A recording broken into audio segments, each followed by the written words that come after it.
How we doing today? Ah, that didn't come out right. I meant, how are we doing today?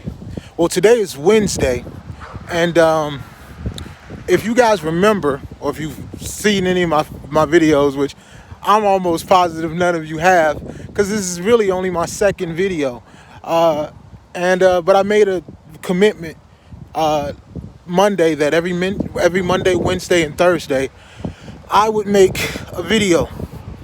Now I don't really know where this channel is gonna go. I have no idea. I'm into fitness, but I mean I can't add anything to fitness that you can't find anywhere else. I'm into guns, but I'm not as versed at guns as anyone you could find on there. I could do reviews, right? But there's a million of those. I honestly do not know where this channel is going, but I know that I have something to add to your life that will be valuable. One of the things that I have that I know would be immensely valuable to you is my life experience. I have had life experiences on the most horrific shit to some of the most beautiful things, from childbirth to marriage to being shot or stabbed, which I've both of these, to being incarcerated, to being a gangbanger, to being, a graduate. So whatever you guys want to talk about, I'm with it. How you doing? So I'm just out here taking a little friendly walk, and I'm gonna probably do a story time or something, right? Because you guys didn't just come to see me walk. You did come at all, right? Well, I don't know. Let me pull up a story from my past, right? When I was 19, here's the story. When I was 19, one of my friends, quotations, pulled a gun out on me. But here's the funny thing, though, and I don't recommend anyone do this, but I used to be one of those guys when I was younger that, because of how I grew up and where I grew up, I was never afraid to fight, but I was always hesitant because where I'm from, a fight can escalate to someone shooting you if they lost.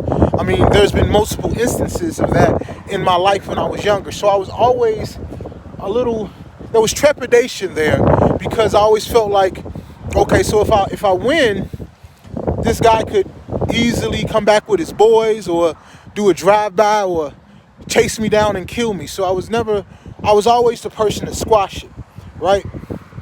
But this one time, this guy, I'm gonna air quotes again, my friend, first of all, we had just got through doing some illegal stuff, and we were basically gonna divvy up the pie. And this is back, like I said, I was 19, I was still gangbanging and living real reckless and just doing dumb shit, all right? And we were gonna divvy up the pie, and he wanted a bigger cut. He wanted to keep some of the things for himself. He was what we call back in the day, grimy. He was a grimy kind of cat, but everybody knew it. But see, back in those days, being grimy was something to be looked at as cool. Well, anyway, I'm explaining to him how we're gonna all split this evenly, and he didn't give a fuck. He felt like he deserved more, and he felt like he deserved more because he felt like everybody that was a part of what we were doing was supposed to be somehow afraid of him. So I'm convincing him, or at least attempting to convince him, that's not the way we're gonna do this. And the conversation get heated, and he calls me out. Now, if you see me, I look fat here, but if you ever see me in person, I'm a big motherfucker. I'm not tall, but I'm built like a football player and not like a lineman. I'm built like a fucking linebacker. I'm just short. And I've always been this way, right? In fact, when I was a little bit younger, I was 19, I was a little bit more cut up, had a little bit more definition. So to get back to the story, he knew, because although he was a muscular guy, if this shit turned left with me and he got to fight me, this might be a problem for him. So he grabs a gun and he runs out. Now we're in his house, mind you, where we're divvying up the pie. And so he grabs his gun and he goes into the middle of the street. Now where I'm from, well, not really where I'm from, but where I was raised, I'm not going to drop the name, but it's like on the top 10 murder capital, crime rate type place. All right. And the police aren't coming if you get killed in the middle of the street at 12 o'clock in the afternoon. They won't be there for another hour. This is the type of place I grew up in. So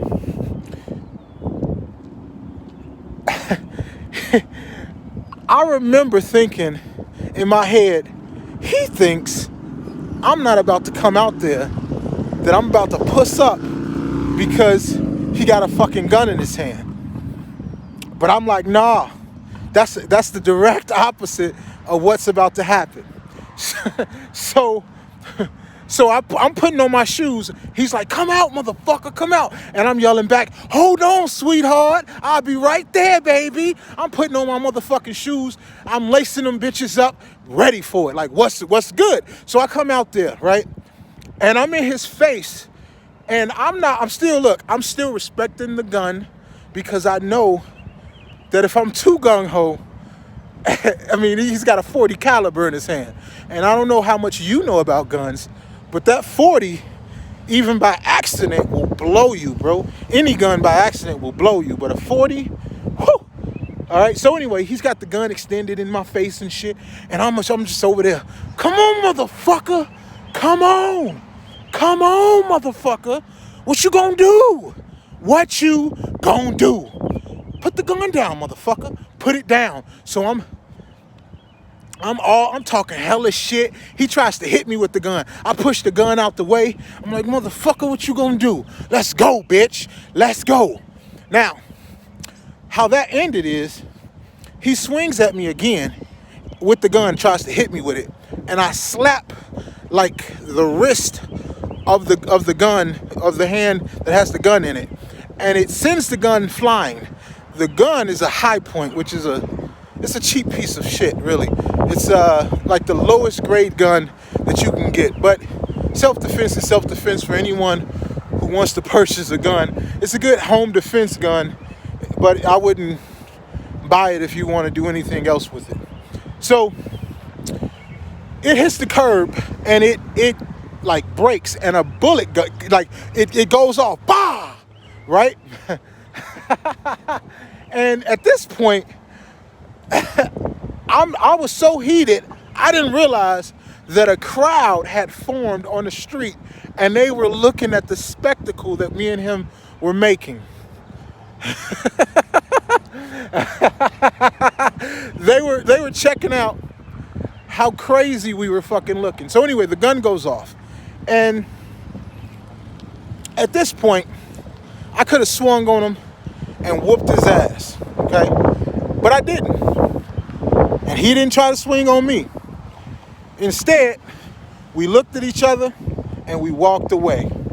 Now, you're probably thinking that's an anticlimactic fucking story, but it's not, because the moral is important. That day, I learned to look death in its eye, because the person that I'm talking about, trust me, he's a fucking shooter. But I think the fact that I wasn't afraid of that action is what stopped him from wanting to give that action. He didn't see the fear in my heart. I mean, on top of the fact that, me and him were supposed to be homies. But what I learned was that death is not supposed to be feared. And if you look it in the eye, accepting it is a lot easier. And from that day on, that was 15 years ago. From that day on, I have not been afraid of death. because I looked it in its eye. I understood that if anything could go wrong at this moment, but I'm going to die with respect. Anything could happen in this moment, but I'm going to die with respect. And that may be, some people may not understand that. That may be fickle thinking to some people. That may be foolish thinking to some people. But I'm not anxious about death. For the last 15 years, I have no anxiety when it comes to this thought. There is no fear, no trepidation, and that's worth its weight in gold. So I'm not telling you to not be afraid of death, because that's a journey for yourself, but it's freedom on the other side of not being afraid of it. Some people jump out of airplanes to conquer death. Some people do other things that some may deem as foolish, but to conquer death is to look it in the eye. How you doing? So she was kind of cute. She was kind of cute. I'm going to cut this video short right here, and I'm going to leave this with this conversation with this saying, be courageous, man, in your life. Do something that's going to make you proud of yourself, even if it's something so small as making your bed every day. You guys have a good one.